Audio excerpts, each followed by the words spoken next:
Very good evening and welcome to this Cabinet meeting of Torbay Council on Tuesday the 17th of December. For the benefit of those of you in the room, we're not expecting a fire alarm, and should the alarm sound, please leave via the nearest exit, gather in the car park next to the library. If I could please ask if mobile phones and electronic devices are turned to silent. Please note that we are using hybrid meeting arrangements with officers and councillors who are not members of the Cabinet having the option to join the meeting via Zoom, and we are also live streaming this meeting via the Council's YouTube channel to encourage more people to engage in our public meetings. The proceedings of the meeting will also be recorded. Please can I remind everyone to use their microphones when speaking and turn them off when finished. Please can attendees present in person refrain from watching the live stream or joining the Zoom link, as this will cause interference for our viewers. Finally, anyone attending the meeting remotely must use their raise hand function when they wish to speak and to declare any interest at the appropriate time. If anyone attending the meeting remotely loses connection, the meeting will continue and they will have the option to follow the meeting via the YouTube live stream. Before we commence, I would also like to advise that item 9, member champion, has been deferred until January of next year. So, apologies for absence, please. Chair, we have apologies from Councillors Chris Lewis and Councillor Tranter. Thank you very much indeed. Move on to the minutes to confirm as a correct record the minutes of this Cabinet meeting on the 26th of November.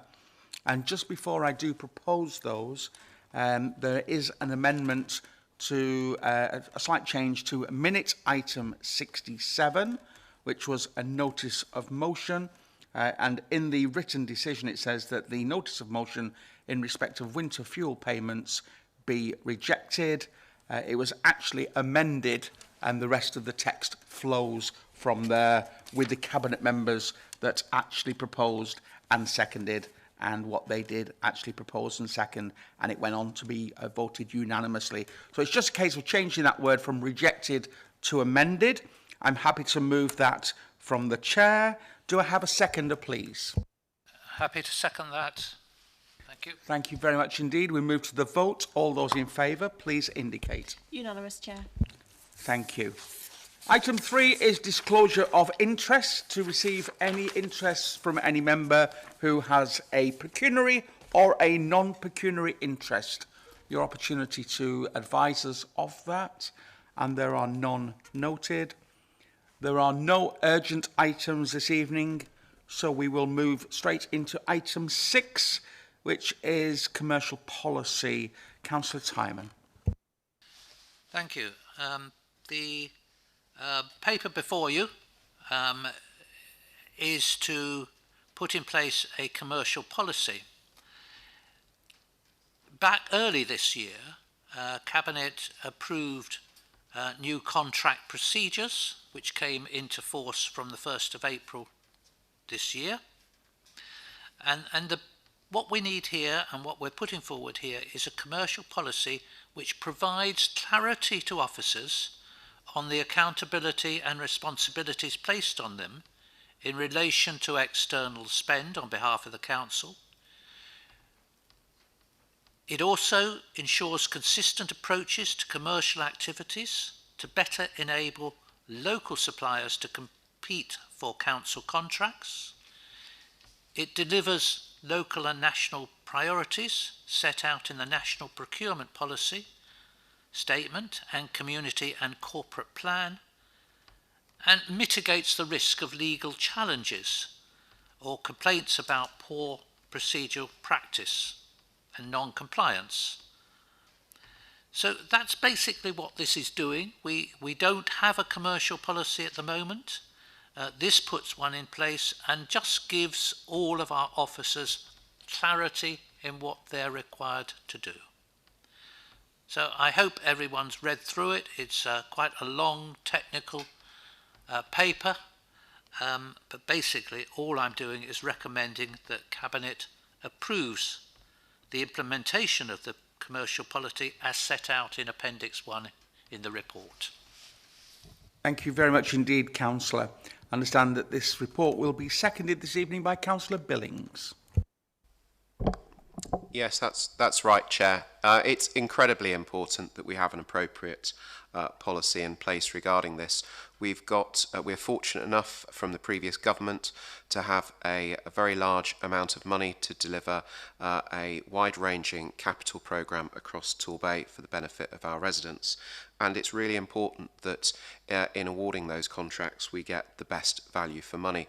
And I'm really clear that often the best value for money will be by allowing local suppliers and local contractors to bid in a way where they're given the opportunity, not just given opportunities to those big contractors who are used to dealing with the local government, but also more local contractors. And I was really pleased, for example, to read at section B 3.2b on page 10 and B 8.3h on page 13, special provisions that make it clear to our officers the requirements of giving opportunities for local suppliers to bid, and making that clear, putting it right at the forefront of the document alongside all of this other clarifications in the way that our council will engage is a very necessary component of work, and I'm delighted to second this. Thank you, Chair.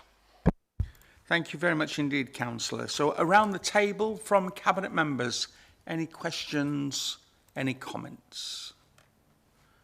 Let's move outside of the Cabinet, either in the room or on the screen. Have we got any hands virtually? No? Okay, thank you very much indeed. In which case, I will move to the vote.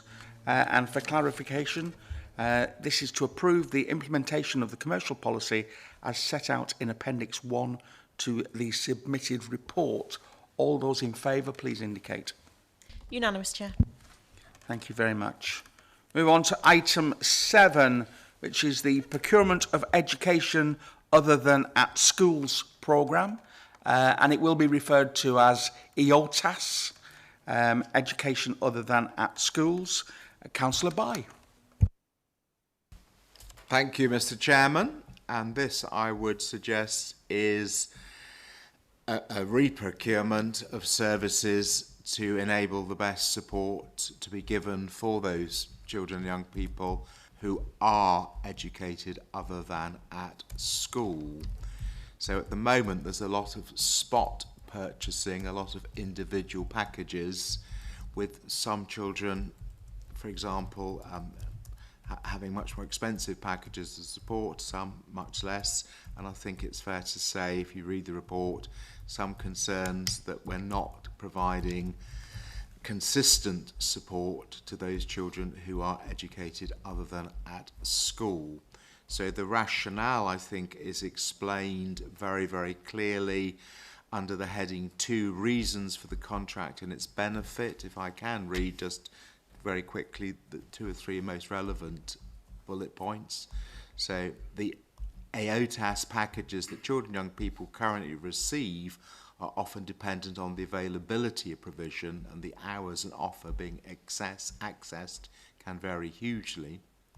There are a high number of alternative providers which are commissioned by Torbay Children's Services with varying impact and outcomes for the children and young people who access them.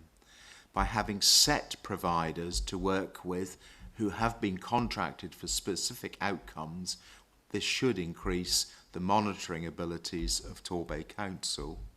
Torbay Council want to ensure that all children and young people who are unable to access education within a registered school can continue to access an impactful and high quality provision to ensure that they can continue to get their best out of their education journey. So the proposal for the reprocurement is that it is undertaken and then implemented from September next year with a 5-year programme or 5-year contracts. So the recommendation of the proposed decision, which I hope members will support, that authority be delegated to the Director of Children's Services in consultation with the Cabinet Member for Children's Services to award the contract following the subsequent successful completion of the procurement process. Right at the beginning of the report, it explains that there will be 3 lots, as it were, going forward for procurement. So lot 1 will be a block contract with 1 provider for core curriculum education. Lot 2 is the block contract with 1 provider for community inclusion and preparing for adulthood. So that I would define in a nutshell as life skills. And then lot 3 is a framework for vocational and interest-based curriculum to enhance the educational offer to meet the aspirations of children and young people. So 2 block contracts for what I'd call the basic education and the basic life skills provision, and then a framework for enabling other providers to come forward for vocational and interest-based curriculum to be tailored to the needs and aspirations of individual children.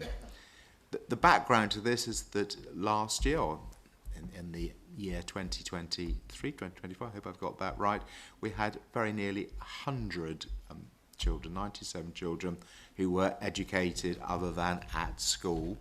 And some of these children will be in that situation because of medical needs. They may be very anxious about attendance, for example, at school, or they may well be excluded from school and have endured multiple exclusions. At the moment, there's quite a patchwork of provision, and I would suggest this is intended to bring some order to that so that there's a uniform offer. I think that sort of covers the main points. I was very pleased in 6.3. We very much hear the voice of the child, so young people themselves have been consulted, and we've listened to what they would like to be included. So the voice of children and young people has been gained as part of their annual reviews to assist in understanding what they would benefit from and how we need to further develop and enhance our education offer. So I'm very pleased indeed that young people have been brought into the discussions. A lot of it is about the business case, a lot of it is about the process. What I'd like to just finish by emphasising, this isn't a cost saving measure. It's to make the most of the money that we spend. It may in fact result in slightly more money being spent. It may achieve modest savings, but if it suggests that there may be a little bit more money spent, I suspect that's probably how it will end up. But it's absolutely, we must do our best for children who are educated other than at school. And reading the report, I think there's concerns at the moment that it's a very inconsistent offer, so that this should bring some consistency. Hopefully, Mr. Chairman, that in a nutshell explains what this is all about. I have to say, when I read the report first, I thought it was very strong in the business side of thing and the case being made, but it assumed a level of knowledge which I didn't have, so I have had coaching. I've been sort of brought up to date by the director and colleagues, so hopefully I've been able to explain it reasonably so that you will now support it. Thank you. Thank you very much indeed, Councillor. And a very large nutshell it was, but much appreciated. Councillor Thomas, I understand that you're going to second this item. Yes, thank you, Chair. Well, I feel that Councillor By has explained this report very comprehensively regarding the procurement of education other than at-school programme known as EOTAS. So I'm nothing more to say really, and happy to second. Thank you. Thank you very much indeed. So from around the Cabinet table, any comments or questions? Let's move outside of the Cabinet. Any questions? Let's have a little look online. Nobody. Okay. So I thank you very much for everybody. I think it is about providing that level of consistency. And because we do know there are some, clearly levels that are higher or lower. So thank you very much. Let's move to the vote. The recommendation, just for clarity, is that authority be delegated to the Director of Children's Services in consultation with the Cabinet Member for Children's Services to award the contracts following the subsequent successful completion of the procurement process. All those in favour, please indicate. Unanimous, Chair. Thank you very much indeed. We move on to item 8, which is the Annual Director of Public Health Report 2024 Women's Health, and would be seen as, in some circumstances, as the highlight of this evening's performance, the top of the bill, as it were. Sorry, Nick. So, just to introduce, really. So, the Director of Public Health has a statutory duty to produce a report on the health of the population and to make recommendations to address the issues that have been identified. This year, Lincoln Sargent, Dr. Sargent, has focused his report on the health of women and girls in Torbay. And although there has been much progress, there are still many areas where improvements are needed to ensure the safety and well-being of women. Dr. Sargent's report draws on engagement with over 33 groups focused on girls and women in Torbay and includes a number of videos where a cross-section of these groups share their experiences. The report makes 6 recommendations that this evening we as a Cabinet are asked to endorse. There are a number of specific actions that as a Council we can take with partners to implement these recommendations. Dr. Sargent and his team are developing action plans across the Council and with other partners to deliver better experiences and outcomes for women and girls. I think it is worth just mentioning and talking a little bit about those 6 actions, and they revolve around 6 key themes: women employment and household labour, working with vulnerable women, discrimination, inclusion and exclusion, connecting with communities, reproductive health and barriers to being physically active.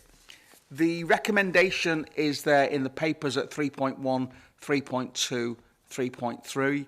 I will just run back through those again before we go to the vote in just a moment. But I do want to take this opportunity, after it's been seconded, to invite Dr. Sargent to share with us a couple of those videos that were created. So I had the pleasure of being invited to the launch in Paignton, which was probably, 6 or 7 weeks ago now. And this also went to the Health and Wellbeing Board last week, where it received unanimous support. So let's move on with the formalities. Let's get the item seconded, and then we'll hopefully, if the technology all works, we'll certainly be able to see it in the room, and hopefully those online will also be able to see the wonders of these videos. Seconder, Councillor Bye. Thank you very much, Mr. Chairman. I'm very pleased to second what I'm told is top of the bill on tonight's agenda. I too went along to the launch of this report at the Palace Theatre in Paignton, and I think it was in October, and it's been through overview and scrutiny, and it came to the Health and Wellbeing Board just the other evening. The Overview and Scrutiny Board, I think they have endorsed the recommendations that are within the report. So we're all singing from the same hymn sheet, and I think this will be my 3rd opportunity to see the film of Paignton and all the wonderful things that are going on in Paignton, the town of my birth. So there we go. I'm very, very pleased to second this. Thank you. Thank you. And at that point, we will hand over to Dr. Sargent. Thank you. Thanks. And now we hold our bated breath. I thought that it's best to have women and girls speak their own experience, because you will see from these 2 clips that I've selected that they do speak to those 6 recommendations, I think, quite powerfully. So let's hope it all works.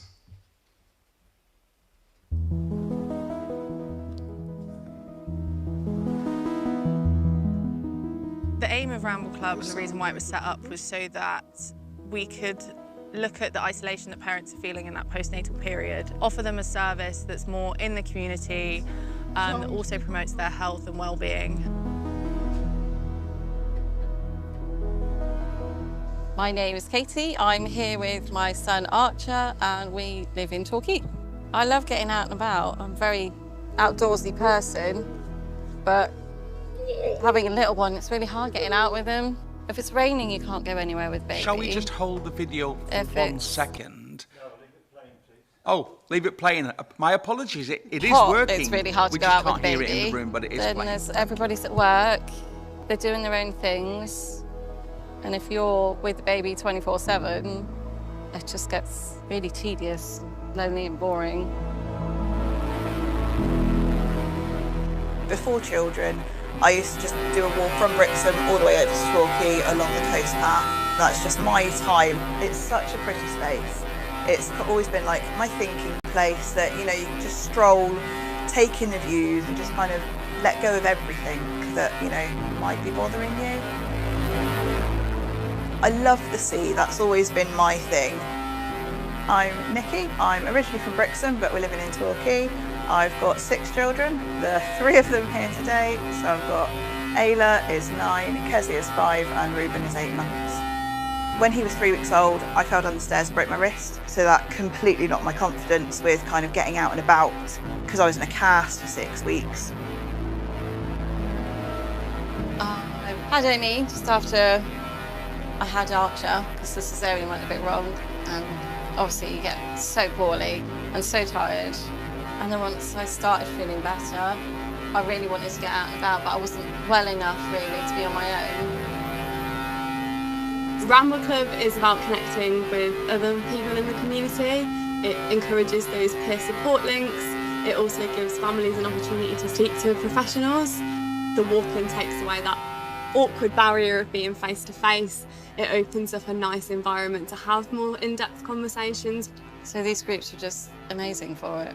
And they really help you mentally as well, just getting out and talking to adults. I was so anxious at first.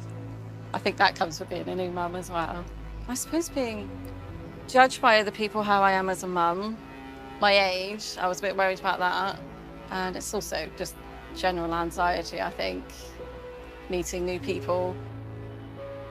If we can take some of that emotional pressure off sometimes, then that gives people the time to be able to think about other issues outside of their own family. You know, giving people that time to relax and knowing that it's okay to take time for yourself.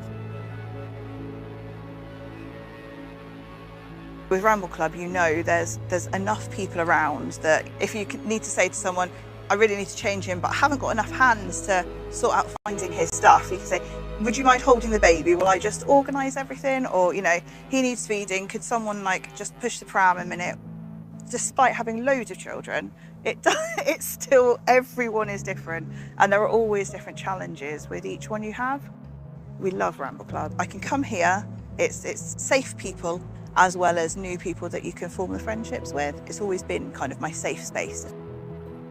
Some days you get up and you go, I really don't want to go today. Do I have to? And you push yourself to go. And then afterwards you're like, I'm so glad I did. Just getting out in the sunshine, getting a little bit of fresh air makes such a difference that actually you then can go home and you go, right, I can tackle this now. I can do anything, you know, just a simple thing like doing a food shop.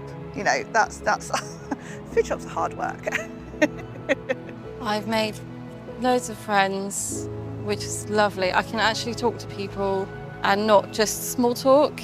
You can actually carry on a conversation week after week. It's just lovely seeing the same faces all the time as well. It really has done me the world of good getting out here.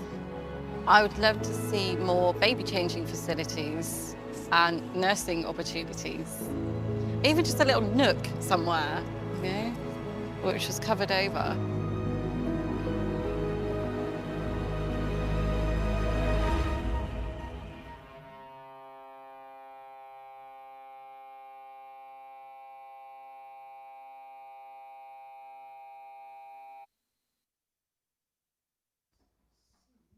I think we have a second one.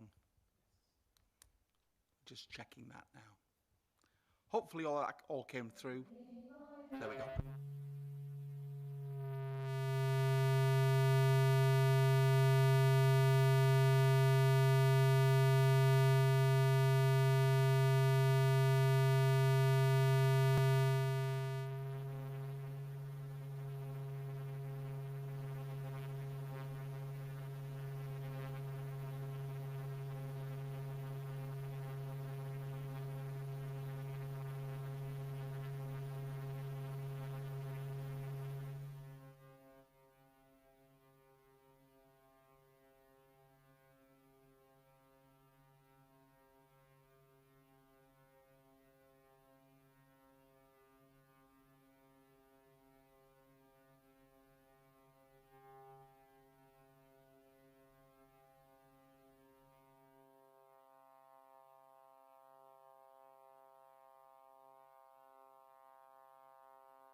awful time of my life. It's nice. It's a sense of belonging. And you know that of all the members that are in they've all got your back. Do you understand that? Yeah, there's nothing that you could say to them that they wouldn't support you with.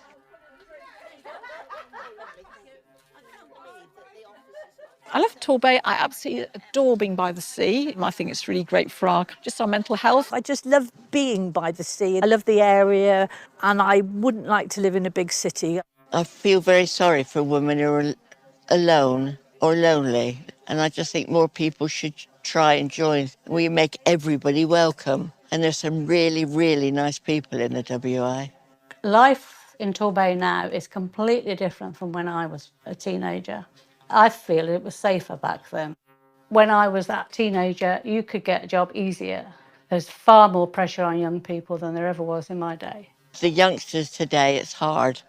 When we were young, we could get a job, and if you didn't like it, you'd leave on Friday and start a new one on Monday. Torbay is becoming more multicultural, which is a good thing. If you find out about people of different ages, from different cultures, it enriches your life. The advice I would give to my younger self is live life to the full.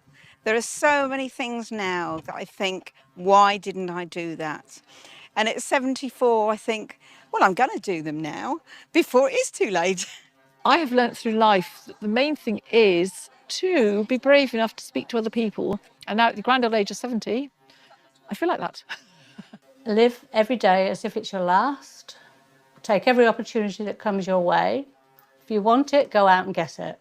Tomorrow may never come. Being nice to people is the secret to a happy life.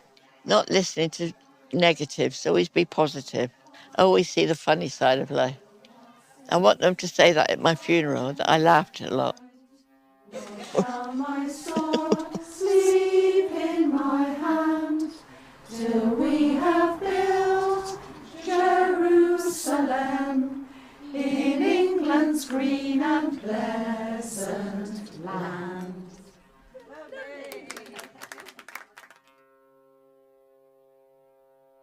Thank you very much indeed. Fantastic. We'll open up now to comments around the cabinet table, or any comments or any questions from within the room, either in the room or in the physical room. Okay, we don't have any questions. There are a series of, I think, is it 6 of those videos, if my memory serves me correct. Certainly 4. And if you'd like to view more, they're available on the website, which is torbayhealthpartnerships.co.uk.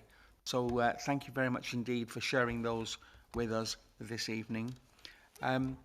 So before we move to the vote, I did promise to go to the recommendation, which is 3.1, that the Director of Public Health's annual report, as set out at Appendix 1B, endorsed.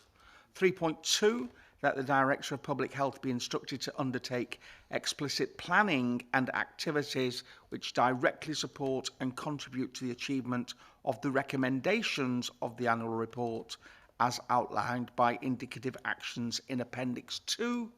And 3.3, that the Overview and Scrutiny Board be requested to monitor the implementation of the annual report on a quarterly basis. So, move to the vote then. All those in favour, please indicate. Unanimous, Chair. Thank you very much indeed.